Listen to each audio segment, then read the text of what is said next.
Assalamualaikum warahmatullahi wabarakatuh. Di sini kami dari kelompok 4 akan mempresentasikan hasil diskusi dari kelompok kami dalam mata kuliah kajian buku teks IPS terpadu dengan dosen pengampu Ibu Welfarina Hamer MPD.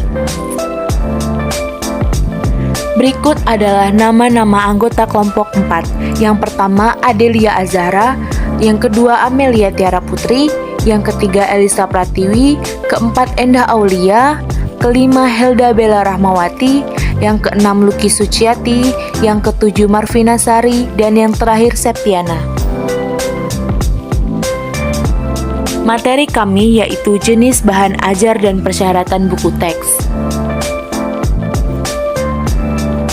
Saya Amelia Tiara Putri, NPM 2001071001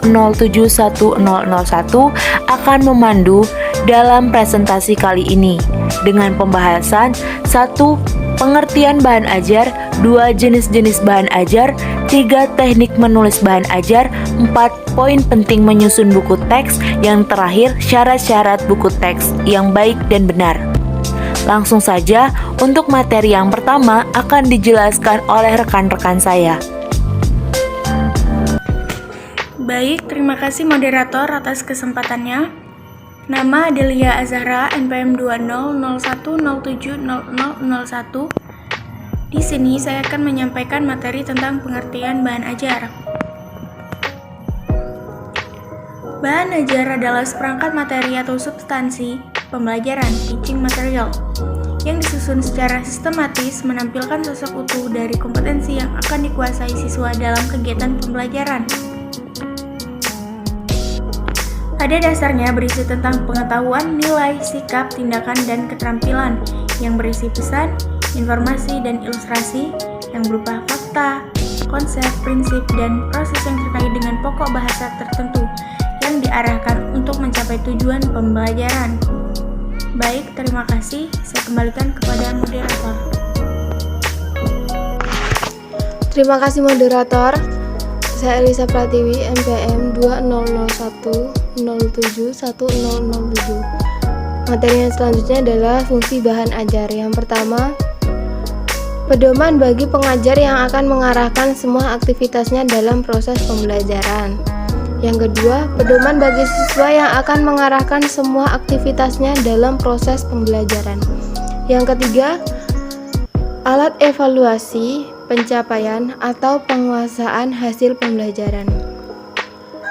Materi yang selanjutnya ada manfaat bahan ajar. Manfaat bahan ajar dalam pembelajaran kelompok adalah sebagai bahan dukungan atau suplemen dari bahan belajar utama dan seharusnya dirancang dalam dan disusun sedemikian rupa sehingga mampu menumbuhkan dan meningkatkan motivasi belajar. Itu saja materi saya kembalikan ke moderator. Terima kasih moderator atas kesempatannya.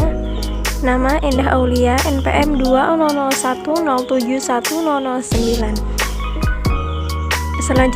Materi selanjutnya yaitu jenis bahan ajar. Jenis bahan ajar itu dibagi menjadi 3, berdasarkan bentuknya, cara kerjanya, dan sifatnya. Berdasarkan bentuknya, bahan ajar diberikan menjadi 4 jenis. Yang pertama ada bahan ajar cetak, yang kedua bahan ajar dengar atau audio, yang ketiga bahan ajar pandang, yang keempat ada bahan ajar interaktif. Yang pertama ada bahan ajar cetak. Jadi jenis bahan ajar cetak itu meliputi handout, modul, buku teks, lembar kerja siswa, model atau maket, poster dan brosur, leaflet, wall chart, foto atau gambar. Yang kedua, ada bahan ajar dengar atau audio, seperti kaset, radio, atau compact disc audio. Yang ketiga, bahan ajar pandang atau audio visual. Yang keempat, ada bahan ajar interaktif. Terima kasih, saya kembalikan ke moderator. Baik, selanjutnya saya Helda Bella Rahmawati, NPM 2010707011. Menurut cara kerjanya, bahan ajar dapat dibedakan menjadi 5 macam. Yang pertama, bahan ajar yang tidak diproyeksikan. Kedua, bahan ajar yang diproyeksikan. Ketiga, bahan ajar audio. Keempat, bahan ajar video. Kelima, bahan ajar media komputer. Selanjutnya, bahan ajar menurut sifatnya dapat dibagi menjadi 4 macam. 1. Bahan ajar yang berbasiskan cetak. Kedua, bahan ajar yang berbasiskan teknologi. Keempat, bahan ajar yang dipergunakan untuk praktek atau proyek. Kelima, bahan ajar yang dibutuhkan untuk keperluan interaksi manusia. Baik, untuk selanjutnya, perkenalkan, nama saya Luki Suciati, NPM 2001071015. Di sini saya akan membacakan materi tentang teknik penyusunan bahan ajar. Yang pertama yaitu mengidentifikasi faktor yang ada pada kompetensi dasar dan standar kompetensi. Ketika pendidik memutuskan bahan ajar, ada baiknya untuk mengidentifikasi dan menganalisis faktor pada kompetensi yang harus diraih. Di antaranya adalah menganalisis dan mempertimbangkan faktor kognitif, psikomotorik, dan afektif. Contohnya adalah pada faktor kognitif, di dalamnya terdapat 4 elemen yang ada, yakni konsep, prosedur, fakta, dan prinsip. Yang kedua yaitu menentukan jenis bahan ajar yang cocok untuk kompetensi yang harus diraih. Dengan kebijakan ini, maka guru akan dimudahkan secara tidak langsung. Rencana tersebut diantaranya adalah menganalisis dan mengidentifikasi ranah konsep, afektif, prinsip, prosedur, atau paduan dari materi yang lebih dari satu. Yang ketiga yaitu menentukan referensi bahan ajar. Sesudah memutuskan jenis bahan ajar, tahap selanjutnya adalah memilih referensi dari bahan ajar. Materi dari bahan ajar bisa diperoleh pada media seperti video, internet, jurnal, majalah, koran, dan buku. Di samping itu, guru juga harus berperan aktif dan kreatif agar siswa bisa memperoleh bahan ajar alternatif.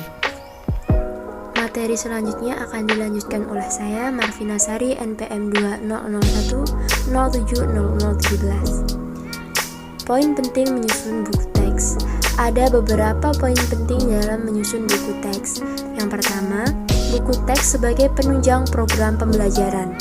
Dalam penulisan dan penyusunan buku teks oleh para pakar di bidangnya harus sesuai dengan bidangnya masing-masing.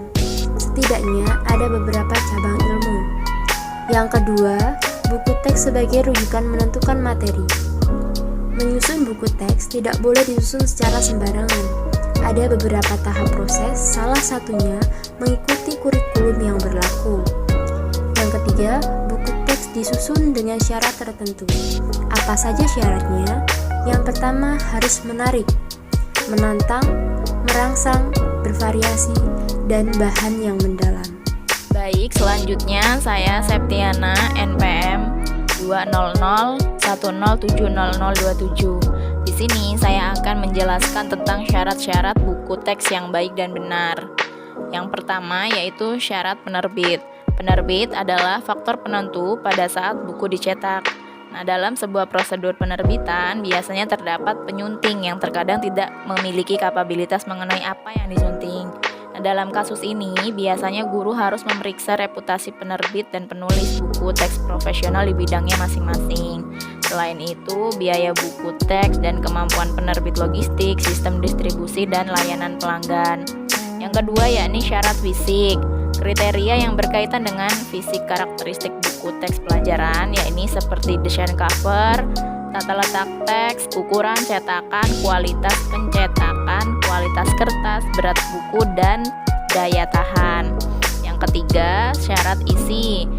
Buku teks harus dipilih untuk memajukan tujuan pendidikan sekolah sesuai dengan kebutuhan siswa dan berkontribusi terhadap kontinuitas dan integrasi kurikulum. Nah, buku teks yang baik juga membawa guru dan siswa melalui pengalaman belajar. Selain itu, isi harus akurat dan tepat dan secara teratur direvisi untuk memenuhi perubahan kondisi. Yang keempat yakni syarat instruksi. Sebuah buku yang baik melengkapi instruksi guru seperti buku panduan instruksi operasional, panduan kegiatan kelas, buku kerja, audio atau komponen visual, dan penilaian paket harus dirancang secara hati-hati dan diberikan kepada guru bersama dengan buku teks. Baik, selanjutnya saya kembalikan kepada moderator. Baik, itu saja yang dapat kami sampaikan. Apabila ada kesalahan dalam pembahasan atau dalam mempresentasikan, kami memohon maaf. Dan saya selaku moderator memohon maaf jika ada salah-salah kata. Kami akhiri, wassalamualaikum warahmatullahi wabarakatuh.